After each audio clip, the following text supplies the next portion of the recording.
صبر کی حد یہ ہے تقدیر پر کوئی اعتراض نہ ہو۔ تمہارا صبر تمہیں کامیابی عطا کرتا ہے۔ صبر رکھیں، کمزور آپ کا وقت ہے، آپ نہیں۔ صبر سیکھ لیں، اللہ سب جانتا ہے۔ وہ جانتا ہے کہ آپ کب کن حالات سے گزرے ہیں۔ یقین کریں وقت بدل جائے گا، کیونکہ تبدیلی کائنات کا اصول ہے۔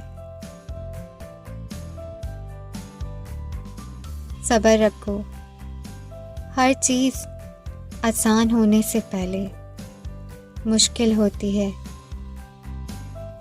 جس مقام پر آ کر برداشت ختم ہو جاتی ہے، اسی مقام سے صبر شروع ہوتا ہے۔ صبر کی ایک بات بہت اچھی لگتی ہے، جب آ جاتا ہے نا تو کسی کی طلب نہیں رہتی۔ اپنے صبر پر پچھتائیں نہیں، بس رب پہ چھوڑ دیں۔ اللہ صبر کرنے والوں کے ساتھ ہے۔ بے شک۔ پوچھا گیا صبر کسے کہتے ہیں؟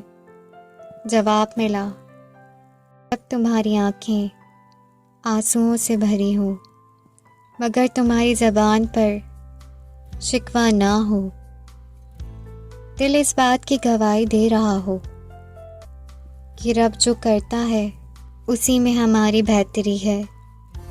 صبر رکھیں، آپ کا یہی صبر آپ کو جنت تک لے جائے گا۔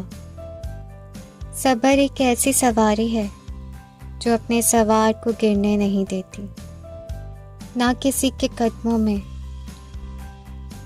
نہ کسی کی نظروں سے۔